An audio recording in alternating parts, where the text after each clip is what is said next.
With every model, Hyundai ensures its life cycle management is being taken care of. We've seen it with the Verna, the Venue, Creta, and now of course we have the Alcazar. Now the Alcazar was always the Creta with a third row. For someone who wants a bit more practicality, someone who wants to ferry a few more passengers, they would absolutely take to the Alcazar, and this time it has been updated, refreshed, a new look. Interior is completely different, you have new features, mechanically though still the same, but we're still going to find out on a drive what all has changed and how does it feel.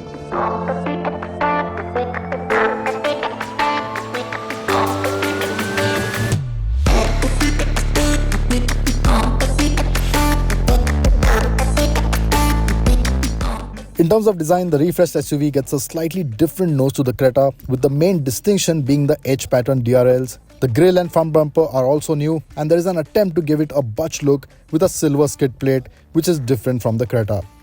Over to the side, the 18-inch alloy wheels get a fresh look, and it even gets functional roof rails. The body lines, however, are carried over from the previous car, and there are no changes to the dimensions.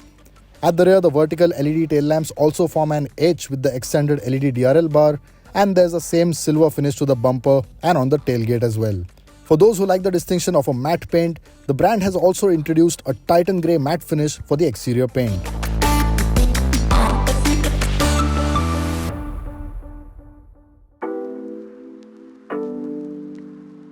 Now into the updated Alcazar, and the first thing that jumps at you is the dashboard upholstery and the layout, because it's this combination of beige and navy blue, and it definitely is completely different from the Creta.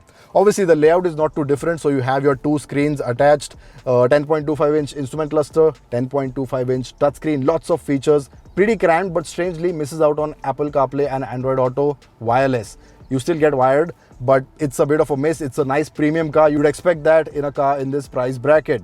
Below that, you have the new command system for the HVAC and your media settings. Now this is completely different from the Creta as well, because if you remember, on the Creta you get actual physical buttons. This is a full haptic touchpad, and yes, on the move it is a bit strange to use and a bit confusing as well at times. Of course, it's also on a glossy black panel, so smudges, fingerprints, dust, it's all part of the package. Then below that you have your charging options, a USB Type-C port, 12-volt socket, USB-A, and a wireless charger as well. Below that is the central console that gets your gear lever with a Tiptronic function, so you have your sport mode as well. You have your drive and traction control button, ventilated seat switches, and your other basic functions like an electronic parking brake. Two nice chunky cup holders, some decent space in the center console, and that's about it in terms of equipment. But what I really like, the change on the Alcazar, are the seats. They've changed the contouring, they've changed the cushioning, and it definitely feels a lot more comfortable, especially on long drives. You of course get ventilation like I mentioned, but you also get power adjust for driver and passenger, 8-way power adjust, and the driver also gets 2 memory functions. That's the front seat, but of course the Alcazar has always been a bit more about the middle row. So let's quickly find out what that's like.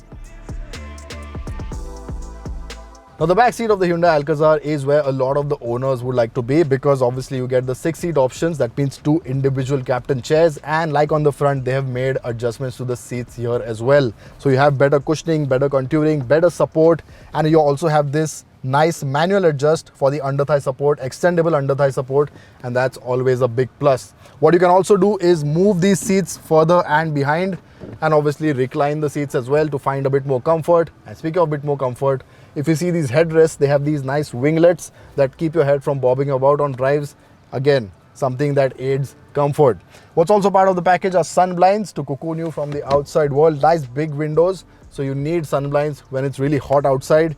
And of course you have AC vents, however no blower control. That's a bit of a miss. Below that you have 2 USB Type-C ports for charging, and you also have a wireless charging pad here. What's also there are of course trays like before.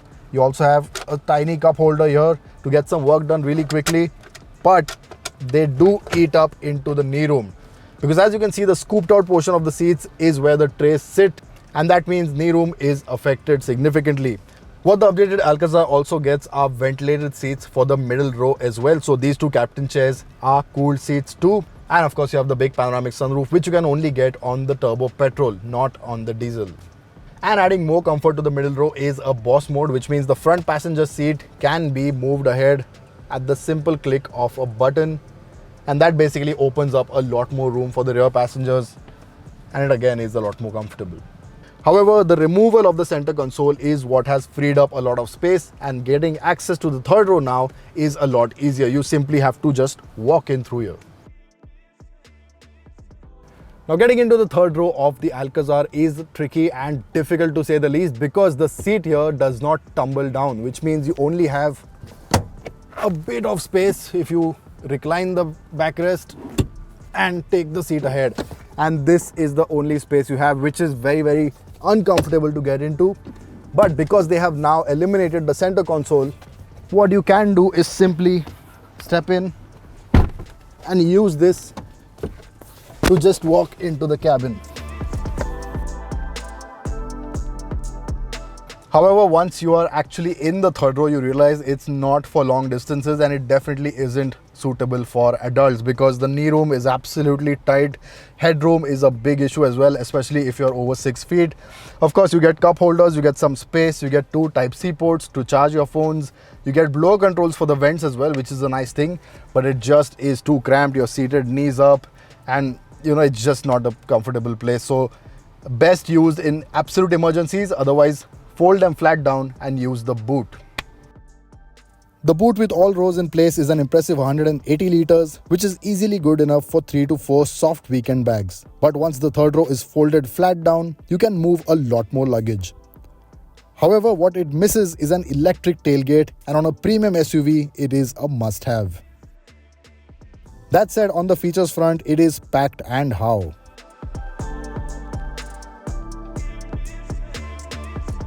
What Hyundai has also introduced is a digital key. Basically, your phone can save the key, and it allows for up to 3 users that can share the key with you. To get in, you need to place the key within 4 centimeters of the door handle, and once inside, place the phone on the wireless charging pad. Once it's ready, you can start the car. Just make sure you don't lose your phone.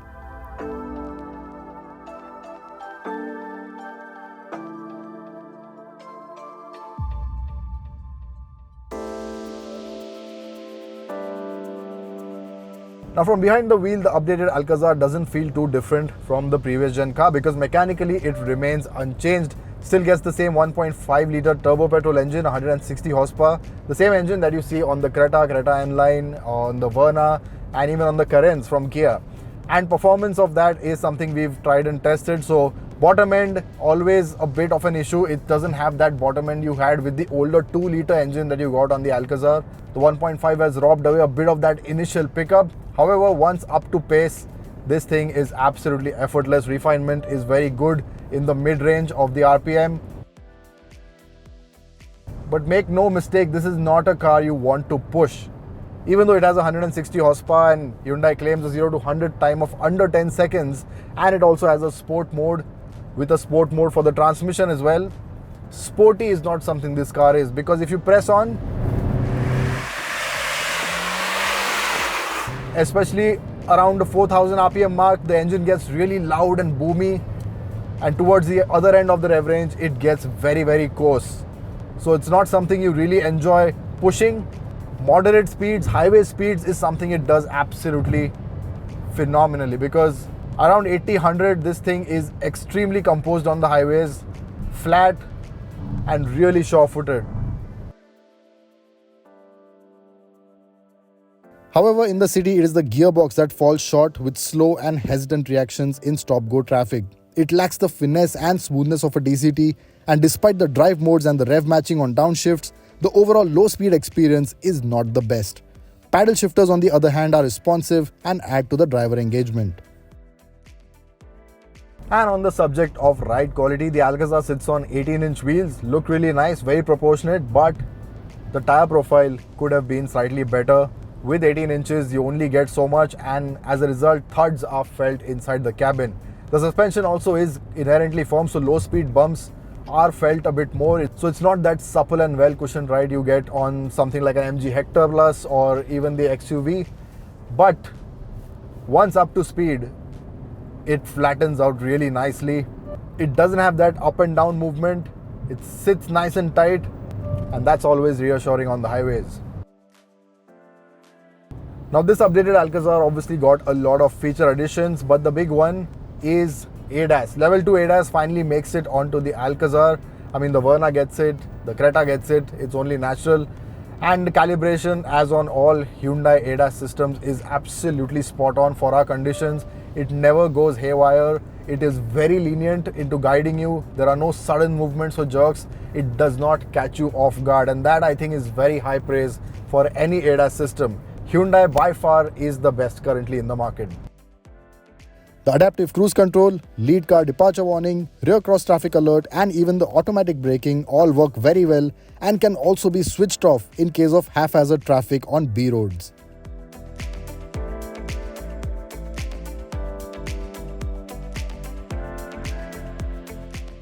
Now the Alcazar can only be had in two engine options, petrol and diesel, and you can obviously have manual and automatics as well. Manuals are available in the lower trims. 6-speed manuals for both petrol and diesel, 6-speed automatic for the diesel, and 7-speed DCT, which is this one, for the turbo petrol.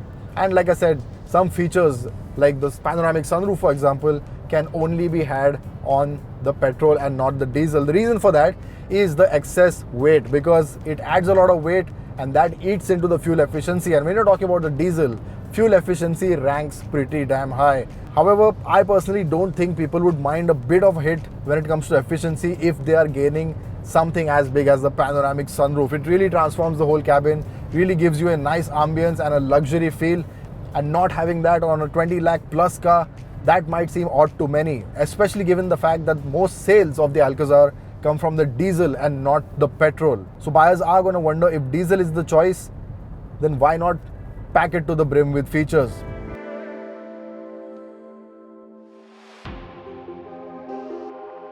Pricing for the Alcazar starts from Rs 14.99 lakh for the petrol and Rs 15.99 lakh for the base diesel trim with manual gearboxes. However, the new platinum trim crosses the 20 lakh mark and the top spec sits at 21.4 lakh rupees. Interestingly, both the petrol and diesel are priced the same apart from the base trim, and this is likely to shift buyers from the diesel to the petrol since it has key features over the diesel engine. What Hyundai has done to the Alcazar is modernized it and improved a lot of key areas like the interior layout, equipment list, and comfort. Sure, it's not as spacious as the MG Hector Plus or Mahindra XUV 700, but in typical Hyundai fashion, it is a well-sorted car that is effortless in the city.